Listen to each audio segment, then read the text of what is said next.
बिस्मिल्लाहिर्रहमानिर्रहीम। आपकी गाय और भैंस जो है वो प्रॉपर हीट में आ रही है, बर वक्त हीट में आ रही है, लेकिन गाय और भैंस जो गाबन नहीं हो रही, ठहर नहीं रही। ये काफ़ी परेशान कुन सूरत हाल होती है। मार्केट में क्या ऐसे इंजेक्शन मौजूद हैं जो कि लगा दिए जाएँ जानवर को और उसके बाद जानवर को जो है वो क्रॉस कराया जाए तो जानवर जो है वो ठहर जाएगा, गाबन हो जाएगा। तो इसके बारे में आपको बताएंगे कि वो इंजेक्शन कौन सा है। लेकिन इस इंजेक्शन से पहले अहम तीन 6 चीज़ें हैं, आपने वो चेक करनी है कि आपकी वो पूरी हो गई हैं। अगर वो पूरी हैं तो इंशाल्लाह जानवर जो है वो ठहर जाएगा, गाबन हो जाएगा। तो हर फार्मर के लिए इनको सीखना बहुत ज़्यादा ज़रूरी है, जिसमें सबसे पहली जो चीज़ है वो जानवर की हीट डिटेक्शन है कि जानवर जो है बर वक्त हीट पर आ गया है कि नहीं, बोल रहा है बर वक्त के नहीं। उसके लिए ज़रूरी है कि आप सुबह शाम अपने जानवर को चेक करें कि जानवर की दुम के साथ जो वो लेसदार मादा लगा हुआ है। अगर दुम के साथ लेसदार मादा लगा हुआ है तो आपको अंदाज़ा हो जाएगा जानवर बेचैन है, उसने सुबह या शाम जो है दूध जो है वो बहुत कम कर दिया है। आपको अंदाज़ा हो जाएगा कि जानवर हीट में आ रहा है, क्योंकि इससे पहले जानवर जो है वो मुंह से बोलते थे, लेकिन जब से डीएपी खादों का इस्तेमाल शुरू है तो ज़मीनों में सेलेनियम और कोबाल्ट की कमी बहुत ज़्यादा हो गई है।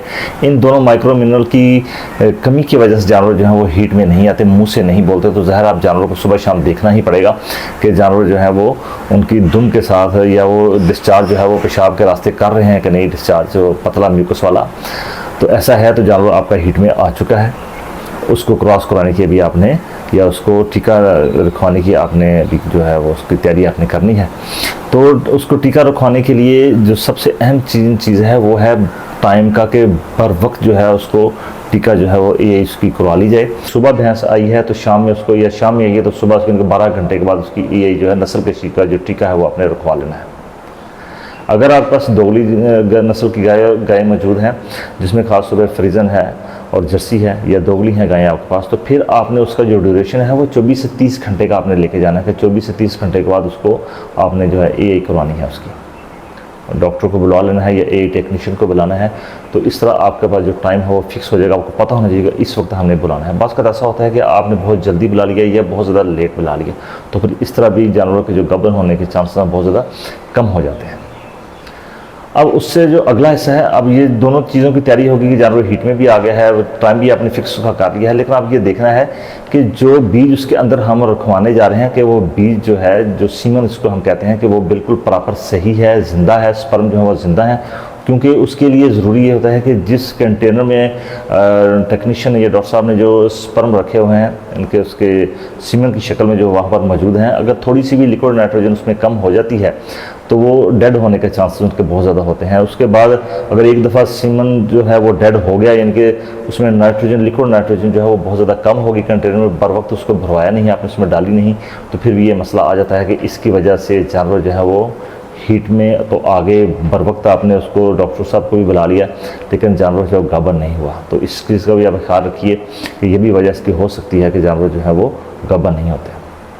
इसके बाद अहम तरीन चीज़ है कि सीमन भी ठीक हो गया, बर वक्त आपने रखवा भी लिया और जानवर जो है वो गाबन होने के लिए तैयार भी हो गया। लेकिन बहुत अहम तरीन एक चीज़ है कि अगर आपका जानवर जो है वो हीट में आ गया है लेकिन बहुत ज़्यादा कमज़ोर है, हड्डियाँ उसकी निकली हुई हैं, और उम्र के बाद का तो उम्र भी जानवर की बहुत थोड़ी है, लेकिन उम्र का चूँकि एक अलहदा चैप्टर उसको आपको अलहदा समझाएंगे। लेकिन हम रूटीन के जानवर की बात करें कि जानवर आपका हीट में आ गया लेकिन बहुत ज़्यादा कमज़ोर है, नेगेटिव एनर्जी बैलेंस है। मतलब क्या है कि उसको सही तरह आपने उसकी वंडा सही तरह नहीं दिया, उसको खुराक सही तरीके से आपने उसको नहीं दी, उसको सही सेहतमंद नहीं किया, तो इसकी वजह से भी जानवर जो है वो गाबन नहीं ठहरते।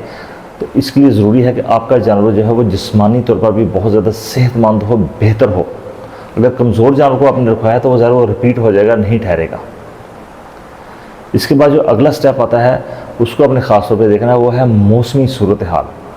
अगर शदीद तरीन गर्मी का मौसम है, जैसे अभी चल रहा है 40 डिग्री जो है सेंटीग्रेड टेम्परेचर वो चल रहा है, 42 डिग्री सेंटीग्रेड टेम्परेचर चल रहा है, तो शदीद तरीन टेम्परेचर में ख़ास तौर पर हबस का अगर मौसम हो तो ऐसी सूरत हाल में जानवर को बहुत ज़्यादा हाँफ रहा है, तो ऐसी सूरत हाल में भी जो उसके हार्मोन हैं उनका भी डिसबैलेंस हो जाता है, जानवर फिर भी यहाँ पर नहीं ठहरते, गाबन नहीं ठहरते।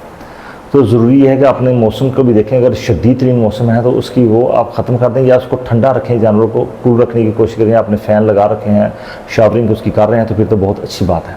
अगर रूटीन में है तो फिर उसकी जो उसका जो बोला है, इसकी जो हीट आई है उस हीट को आप ज़ाया करवा दें ताकि जानवर को मज़ीद ख़राब ना हो वहाँ पर। एक और अहम तरीन चीज़ जो है इसमें जहन में रखने वाली वो ये है कि जब भी आप अपने जानवर को सीमन रखवाते हैं तो ख्याल कीजिए कि डॉक्टर साहब चेक करेंगे उसकी जो बच्चादानी है वो मुकम्मल तौर पर सेहतमंद है भी है कि नहीं। जो हमने बीज जो है वो रखना उसके अंदर, जैसे ज़मीन में हम दाने उगाते हैं, तो इसी तरह जो बच्चादानी है वो भी तो एक ज़मीन है।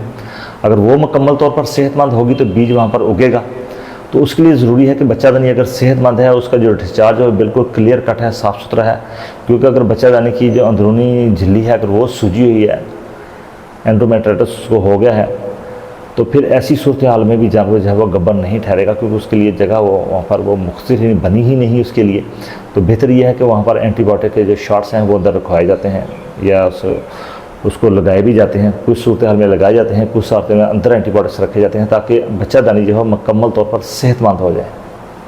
तो बच्चादानी को सेहतमंद रखने के लिए ज़रूरी यही है, वही खुराक वाला बता रहा हूँ। अगर आपका जानवर जो है वो अच्छी खुराक खा रहा है तो अक्सरियत जो है वो बच्चादानी जो है वो आपको सेहतमंद ही मिलती है।